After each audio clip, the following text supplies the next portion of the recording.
Before the pandemic, 10.5% of American households were already experiencing food insecurity, a lack of consistent access to enough food to live a healthy life.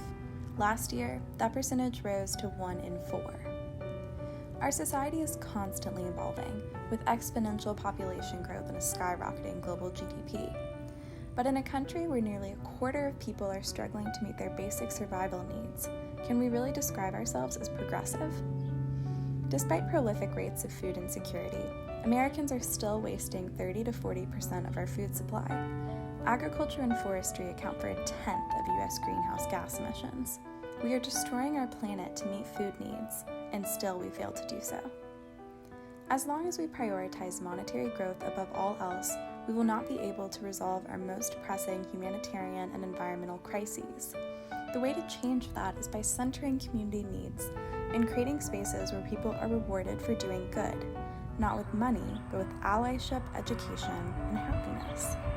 This semester, I had the opportunity to intern at the University of Georgia's on-campus organic produce and herb farm.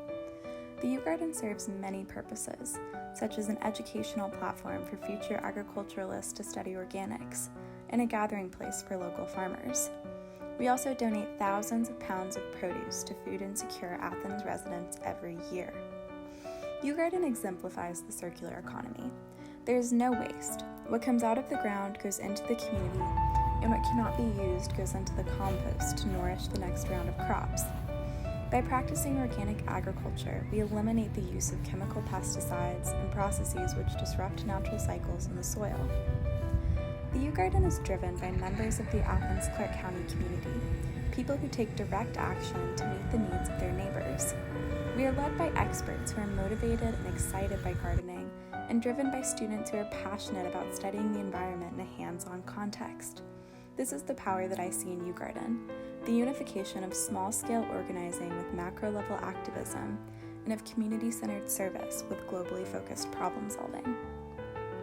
What I've gotten out of U-Garden is a deepened understanding of my personal land ethic and a sense of community stronger than any I have ever been a part of. It may seem to some that a place like U-Garden is too small to signify societal forward motion, but student farms are rapidly increasing in popularity and popping up at universities all over the country. If rewarding emotional experiences like mine can replace profit as the primary motivator behind agriculture, I'm extremely optimistic about the future of farming and food. In this globalized digital world, progress means reconnecting with our roots and our land. It means finding solutions for wicked problems without creating new ones, and forging local community bonds that strengthen our relationships with the rest of the world.